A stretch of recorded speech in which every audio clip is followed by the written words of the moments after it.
Good evening, I'm Dennis Ward. Welcome to APTN National News Weekend. The Carney government submitted its multi-billion-dollar plan for long-term reform of the First Nations Child and Family Services Program to the Canadian Human Rights Tribunal on Monday. The government's plan commits $35.5 billion to long-term reform to the end of 2034. It also says it will provide an ongoing commitment of $4.4 billion annually after that time period to ensure First Nations children and families have sustainable resources.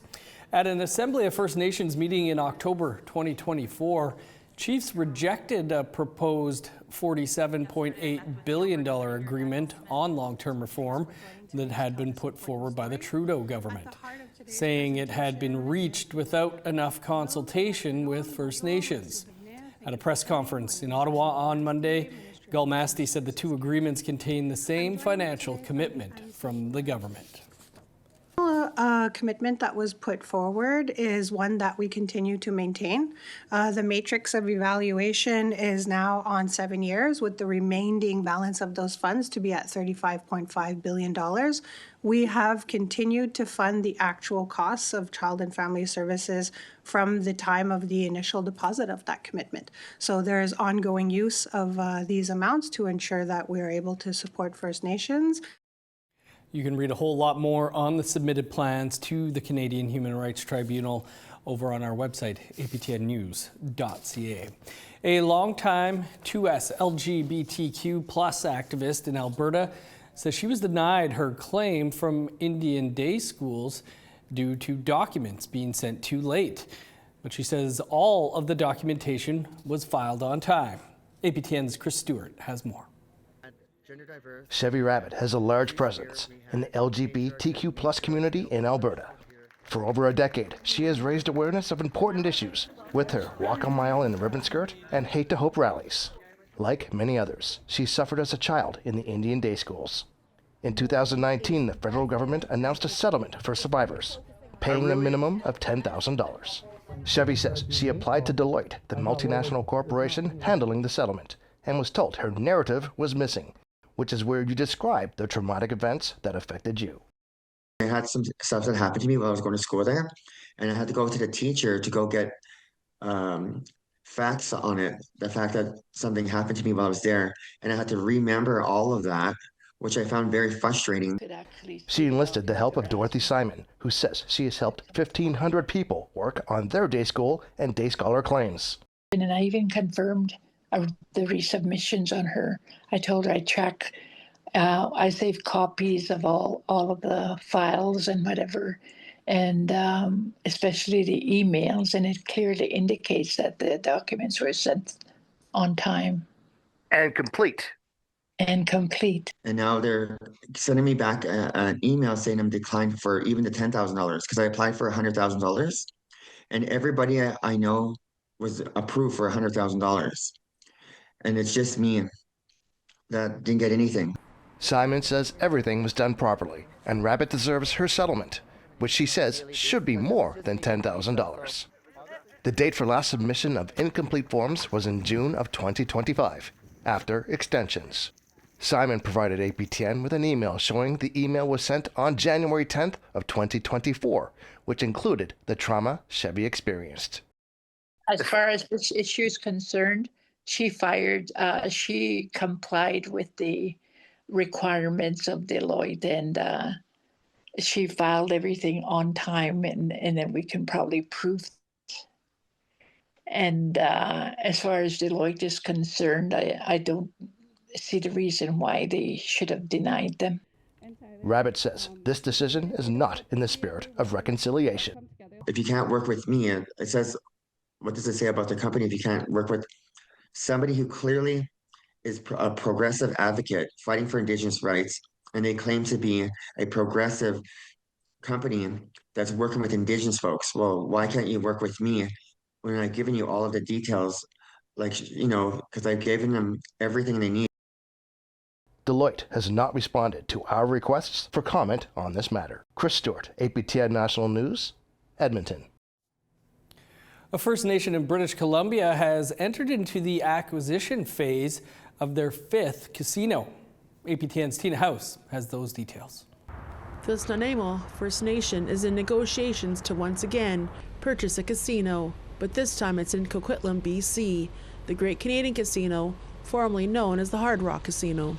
Our economic development arm, Petroglyph Development Group, or PDG, has entered into a definitive agreement with our partners at Great Canadian Entertainment for PDG to purchase Casino Vancouver. This will be the 5th casino the First Nation has bought in the last year.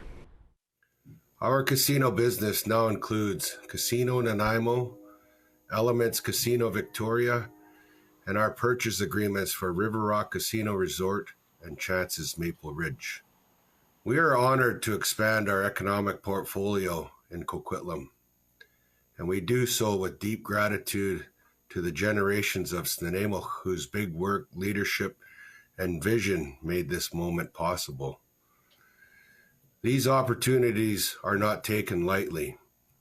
They are the result of thoughtful, measured decision-making guided by our elders and ancestors and by our responsibility to build a strong and resilient Nanaimo economy. For the purchase of the River Rock Casino, the Nanaimo First Nation partnered with the Musqueam Indian Band. In a statement, Matthew Affinson, the CEO of Great Canadian Entertainment, said, "We are pleased to pass this legacy into the hands of the Nanaimo First Nation and the vision they hold for the business's future. We have every confidence that PDG and Nanaimo will continue to elevate this and their other properties for years to come." The sale of the casino is still subject to regulatory approvals. Tina House, APTN National News, Vancouver. It's that time of year where we look back on some of the biggest stories of 2025. We'll do that when we come back for Montreal and the Yukon. Stay with us.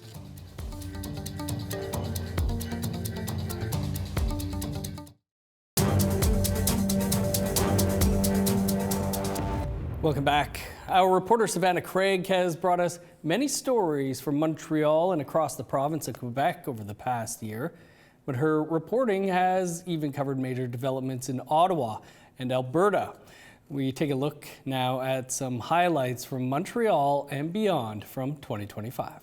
Parliament has been entirely seized. This year saw a lot of changes in Canada's political landscape, including the resignation of a decade-long Prime Minister. It's become obvious to me with the internal battles that I cannot be the one to carry the Liberal standard into the next election. Canadians also saw the ushering in of a new Liberal government. I've reported live from Prime Minister Mark Carney's campaign headquarters. We've seen 3 outlets have called that the Liberals will form a minority government, and each time we hear an update here, there's lots of cheering from the crowd. A government focused on nation building, including a potential pipeline project on the table. One that has some First Nations feeling left out of the conversation. We talk about nation to nation. Nobody speaks for my nation but me. Some Alberta chiefs have been recently invited to the table in a closed-door meeting with the Prime Minister. Because we heard many times before the good working together, working more closely with the First Nations, and nothing really came of it. While others haven't. They're going to be building a 400-kilometer pipeline, and they're going to be stored in my backyard. And we're not going to go anywhere, and we're going to have to deal with it for 100 years to come. On the other side of the border, United States President Donald Trump's decision impacted First Nations. 25% on Canada and 25% on Mexico. Including the tariffs imposed on Canadian trade products. The impacts it has right now is the uncertainty because the majority of the seafood that we harvest is sold, eventually transformed, processed, and then sold to the U.S. markets. There have been tensions at the border with Trump's administration. For Akwesasne, the Canadian-American border runs right through their territory, causing a unique concern for this Mohawk community. We think that that's imperative to maintain, a good relationship for our people, not to be worried, because they are worried about how they're going to be treated as they, pass the border frequently every day. We are the ones that should be determining, citizenship in our own government, and it shouldn't be up to somebody else to impose those restrictions on our peoples. This year, there have been political tensions between the Quebec government and First Nations. That's due to Bill 97, provincial legislation that aims to modernize the forestry industry. First Nations say they weren't consulted over this legislation, causing protests in First Nations territory and in Montreal. Sur le territoire autochtone, l'histoire se répète. Ils exploitent, ils s'enrichissent, puis nous on survit. Earlier this year, the Mi'kmaq community of Listagouche experienced tragedy with the loss of 18-year-old Savannah Metallic. She didn't deserve what happened to her. The drugs are a serious issue. It's been forever. It's ongoing. Nothing is changing. Nothing is stopping. It's just been the hardest struggle I've ever endured.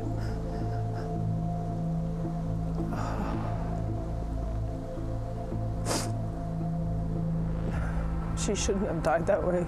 She could have gotten help. He's right, I can't get out of bed. APTN News spoke with community members about the loss and those who are looking for an end to the drug crisis. When we were part of the alcohol drug program, we had a networking system of the police, chief and council, all the social services networks that we had here, and we'd meet once a week to discuss on a certain issue. In Montreal, homeless people are continuing to struggle in freezing temperatures. Can you see the tent in that photo? This is where we're at.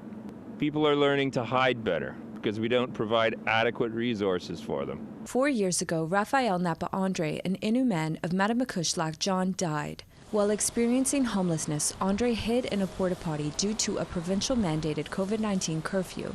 It was there he was found dead due to hypothermia. In May, coroner Stephanie Gamache put forward 23 recommendations to prevent a similar situation from happening. La réalité autochtone de M. André et l'absence de services culturellement sécuritaires autour de lui ont constitué des défis supplémentaires dans son parcours. Gamache says Indigenous people make up 1% of Montreal's total population, but account for 13% of people experiencing visible homelessness according to 2022 data. These are some of the highlights this year from inside and outside Quebec. Savannah Craig, APTN National News, Montreal. Thanks, Savannah. One man's tireless efforts to help disadvantaged youth, another man's quest to preserve culture through traditional sports, and a music festival aimed at helping First Nations students adapt to life away from home. Those are just some of the stories to come out of Northern Ontario over the past year. APTN's Mike McDonald looks back on 2025. This is Aubrey. This is Isla, who does not want to show her face. In 2025, we checked in with Peter Panetta and his underground gym and youth center, which serves disadvantaged children and youth in Thunder Bay, the vast majority of them being Indigenous. Panetta, who relies solely on donations to keep the center going, has been running the gym for nearly 30 years with no plans to stop. The sport of boxing is what gave birth to the underground gym, and it remains a cornerstone of the center. Panetta says the sport builds discipline and resilience. Yeah, well, you know what? I'm brutal, but life is even more harder than me. So if they can take it from me, they can take it out anywhere. It doesn't matter. You see them struggling, and you see them huffing and puffing and struggling, but they persevere. They keep going. So what does that tell you? They're going to do the same no matter where they go. Panetta says he would like to see Northern First Nation communities adopting the same model that has made the underground successful.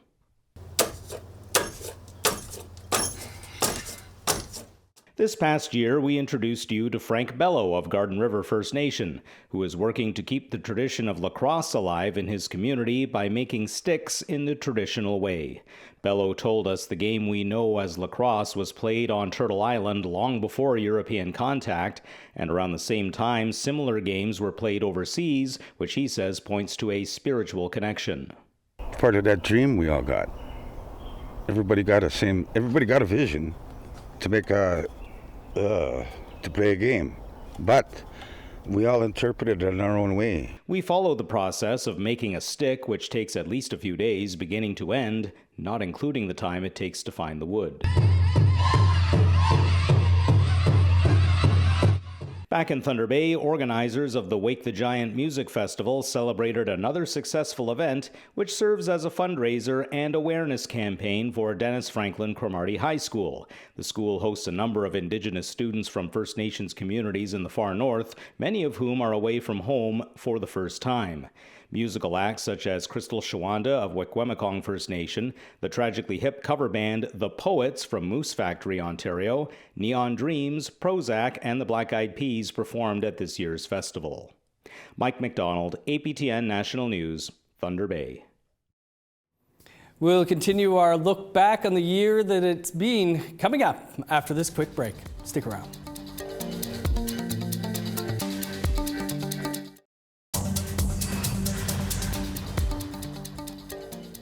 Welcome back. In Winnipeg, a local theatre is teaming up with the bookstore McNally Robinson and the Northwest Company to organize a book drive for kids up north. Prairie Theatre Exchange is currently putting on their Munch Upon a Time holiday show, a play adapted from Robert Munch's books, and is accepting donations. Julia Ross spoke with the Director of Development of the theatre. Karen Johnston says the Prairie Theatre Exchange was the first place to adapt Robert Munch books into onstage performances, with the tradition of holiday Munch plays starting in 1986. This year, he has teamed up with the Northwest Company to take books up north. We have two ways for people, if they want to make a donation of books, whether they're Robert Munch or other books. They can drop them off when they come to see a show here at Prairie Theatre Exchange during the run of Munch Upon a Time, which goes until the 3rd of January. Or they can go to McNally Robinson's, which has been a great partner for us, and they can buy the books there and drop them off. And they've even made a top 20 list of books that people can consider to give if they don't already have a favorite children's book to give. Robert Munch is a Canadian author retiring due to dementia and Parkinson's diagnosis, and has been approved for medical assistance in dying. Munch Upon a Time returns to the Prairie Theatre Exchange after a 5-year break, but this time there will not be a Manitoba tour. Normally we would do a tour to the north, but we're not doing it this time. And so I want to make sure that we still had some outreach into the communities up north, as well as, with all the fires and different things that have happened recently. It's just nice to bring a little bit of joy to the north and a love of reading and love of theater. Northie from the Northwest Company came to visit the book drive and even donated books himself. Julia Ross, APTN National News, Winnipeg. Our Whitehorse Bureau has covered everything from the art of bentwood box making to mines and everything in between. Here's Sarah Connors now with a year-end review of the stories that had the most impact in the territory this year. We started off the year with a story about passing down traditions. Tlingit artist Joanne Williams showed us the art of bentwood box making at her home in Atland near the BC-Yukon border. Typically made out of cedar, bentwood boxes were traditionally used for cooking, storage, gifts, and burial. Williams learned the art form from her grandmother, which she and husband Maurice now teach to others. If I teach one person and they teach 5 people, that's a lot of people. I got more than 2,000 people that I've taught already, so I'm pretty proud of that. Give another big hand to the new Grand Chief. Fast forward to this summer at the Council of Yukon First Nations annual General Assembly near the community of Teslin, where a new Grand Chief was elected. After multiple rounds of voting and former Grand Chief Ed Schultz conceding, Mathia Alatini of the Klawani First Nation came out on top. I want to thank Ed for conceding and keeping goodwill within the tent, and really look forward to the next mandate of bringing people together. Alatini replaced former Grand Chief Peter Johnston after almost a decade in the role. This summer, we also learned what led up to the Eagle gold mine disaster. Located near the community of Mayo and north central Yukon, the mine experienced a heap leach failure in June 2024. The failure triggered a landslide, causing hundreds of millions of liters of cyanide-contaminated solution to spill into the surrounding environment. An independent review board released its report in July, finding multiple factors triggered the event, including inadequate management of the mine's ore quality. The heap was compromised by recklessness and lack safety culture at all stages, And that's how the catastrophic landslide was the result. The First Nation at the heart of the disaster, Nacho-Nayakdun, says its traditional territory continues to be impacted by that contamination. July also marked the signing of U.S. President Donald Trump's so-called Big Beautiful Bill. The controversial tax bill gives the Trump administration the green light to open the Alaska National Wildlife Refuge's coastal plain to oil and gas drilling over the next decade. The 1.5 million acre plain is home to the porcupine caribou herd, an important food source to the Gwich'in in Alaska and northern Canada. The Gwich'in say they'll do everything in their power to protect the plain. That's a sacred place where life begins. No amount of money can justify what is taking place. It's high time that the Yukon updated its minerals regime into the 21st century. There was also controversy this summer surrounding the proposed draft minerals framework.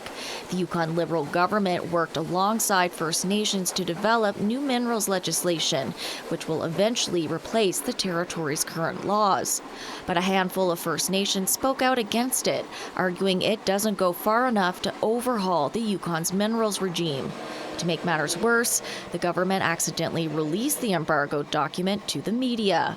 The next Premier of the Yukon, Mr. Curry Dixon.